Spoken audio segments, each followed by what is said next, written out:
মির্জা ফখরুল কইছে না পশ্চিমা শক্তি বিএনপি ক্ষমতা দেখতে চায়, মনে আছে না? আবার শুনে বিএনপিকে দেখতে চায় এখন আন্তর্জাতিক বিশ্ব এবং বাংলাদেশের মনে ইচ্ছা আছে না ভারত কাকে বাংলাদেশে ক্ষমতায় দেখতে চায়।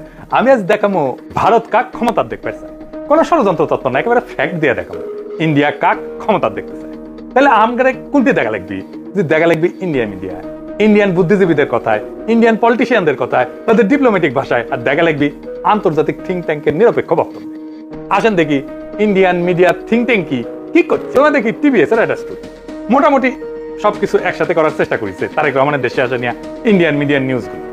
টাইটেল দিছে Tarique Rahman homecoming, a view from India. তারা বলতেছে এটা potentially game changing political moment, মানে রাজনীতির গতিপথ বদলাই দিতে পারে এমন মুহূর্ত। এখানে ওরা করছে এটা পত্রিকা লিখেছে, ইংরেজিতে লিখেছে, ইংরেজি যেহেতু লিখেছে ঠিকই লিখেছে, তাই না? এটা বাংলা করলে বোঝা যায়। সাম্প্রতিক কিছু ইঙ্গিত থেকে বোঝা যাচ্ছে যে বিএনপি এবং ভারতের মধ্যে সতর্কভাবে সম্পর্ক পুনর্গঠনের একটা সম্ভাবনা তৈরি হয়েছে, যা দুইটা সাম্প্রতিক ঘটনার উপরে ভিত্তি করিয়া। প্রথমত উল্লেখ করা হয়েছে যে ডিসেম্বরের শুরুতে ভারতের প্রধানমন্ত্রী নরেন্দ্র মোদী খালেদা জিয়ার অবনতিশীল স্বাস্থ্যের বিষয়ে উদ্বেগ প্রকাশ করেন এবং সব ধরনের সহায়তা দেওয়ার প্রস্তাব দেন। এর জবাবে বিএনপি দ্রুতই প্রকাশ্যে এই উদ্যোগকে স্বাগত জানায় এবং মোদীর প্রতি তাদের আন্তরিক কৃতজ্ঞতা প্রকাশ করে। পর্যবেক্ষকদের মতে এই বিনিময়কে দুই পক্ষের সম্পর্ক উষ্ণ হওয়ার একটা ছোট হইলেও তাৎপর্যপূর্ণ সংকেত হিসাবে দেখা হচ্ছে। এইবার আমরা সুবীর ভৌমিকের বক্তব্যটা দেখে আসি। হ্যাঁ, ভারত বাংলাদেশে কোন সরকার চাইবে? খুব সোজা উত্তর আমি তোমায় দিয়ে দিচ্ছি। Awami League is not in election, next best option is BNP, obviously not Jamaat. তারা অলরেডি 50 লাখ লোক নিয়ে জেয়ার টেয়াদের হুমকি দিচ্ছে, ফলে জামাত অবভিয়াসলি ইন্ডিয়া চাইবে না। অত অনেক কথা ডিপ্লোম্যাটিক কথা বলতে লাগবে। কানেকশনটা হচ্ছে 71। আমরা একসাথে আমার সৈন্য এবং মুক্তিযোদ্ধারা রক্ত ঝরিয়েছে, সেই সুবাদে Awami League. This is a historical fact. এই জায়গাতে হঠাৎ করে আজকে অন্য কিছু ডাইনামিক্স চলে আসবে, এটা তো আশা করাটাও ভুল। কিন্তু যে গভর্নমেন্ট আসবে তার সাথে ইন্ডিয়াকে তো ডিল করতে হবে। দেখেছেন? এবার আরেকটা স্টোরি দেখি। ঢাকার রাজনীতি শেখ হাসিনার বাইরে সরে যাওয়ায় ভারত হাত বাড়াচ্ছে বাংলাদেশ জাতীয়তাবাদী দলের দিকে। এখানে বলা হয়েছে মোদী যে খালেদা জিয়ার স্বাস্থ্যের খোঁজ নিচ্ছে সেটা হইতেছে সিগন্যাল যে বিএনপির সাথে এনগেজ হইতেছে ইন্ডিয়া হাই লেভেলে। বুঝে চাও? ডেকান হেরাল্ডে কয়া হইতেছে বাংলাদেশে শেখ হাসিনার বিকল্প হিসেবে তারেক রহমানের বিএনপির দিকে ঝোঁকের ইঙ্গিত দিচ্ছে ভারত। তো এই যে সম্পর্ক, এটা অনেক আগে থেকে শুরু হয়েছিল।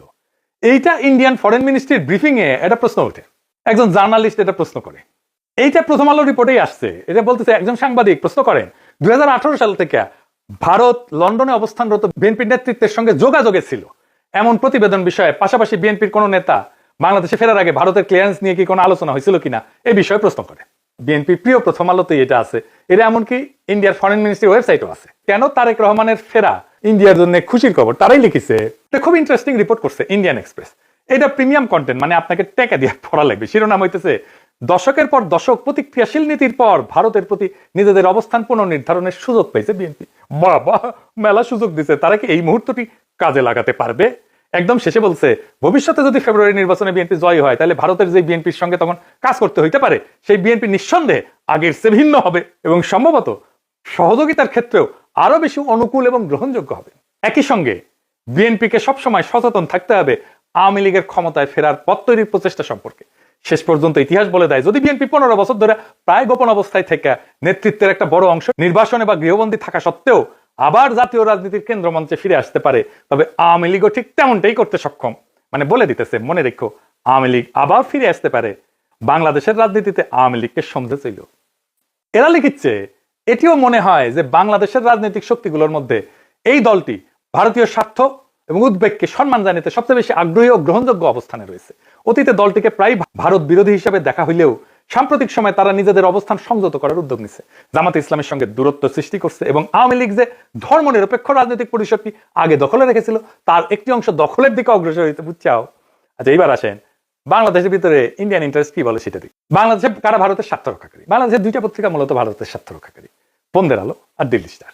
এরা এখন তো বিএনপির ক্ষমতা আসার কথা বলতেছে, বিএনপির গুণগান এমন ভাবে গাইতেছে যে মনে হইতেছে এটার মালিক এখন বিএনপি। এরা যাকে ক্ষমতায় দেখতে চাইবে মনে রাখবেন ইন্ডিয়া তাদের ক্ষমতা দেখতে চাইতেছে।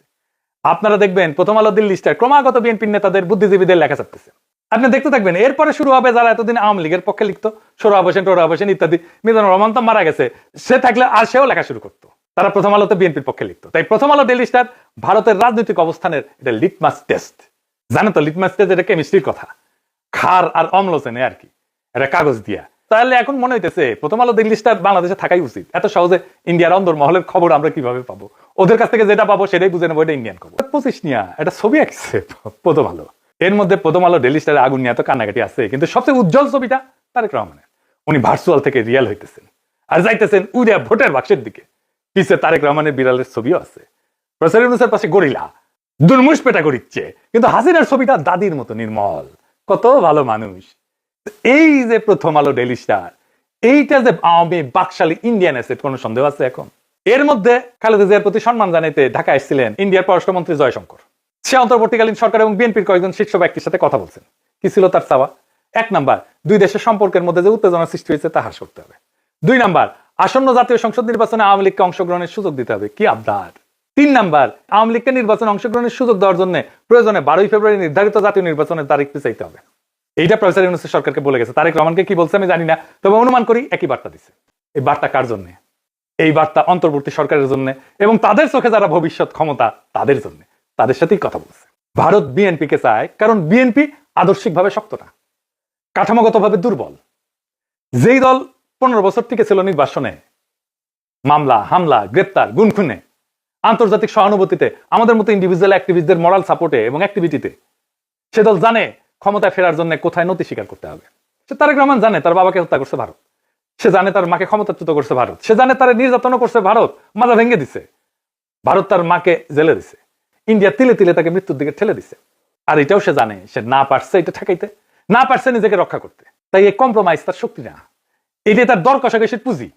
দিল্লির চোখে বিএনপি মানে এমন একটা দল যাকে ম্যানেজ করা যায়, নেগোশিয়েট করা যায় যার সাথে, এবং প্রয়োজনে তাকে বদলায় ফেলা যায়।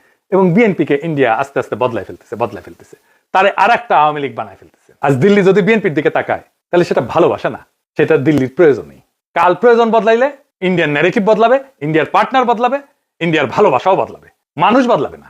তাই আজকে সিদ্ধান্ত বিএনপির না, আওয়ামী লীগের না, ইন্ডিয়ান না, আজকে সিদ্ধান্ত বাংলাদেশের।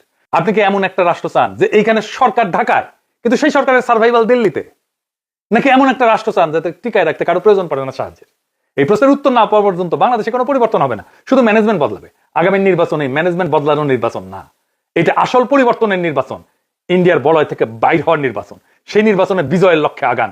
আমাদের বর্ষা বিপ্লবের অসমাপ্ত কর্তব্য সম্পাদন করতে হবে এবং আমরা এমন কাউকে ক্ষমতায় বসাবো না যাদেরকে ইন্ডিয়া পছন্দ করে, যাদেরকে প্রথম আলো পছন্দ করে, যাদেরকে দিল্লি স্টার পছন্দ করে।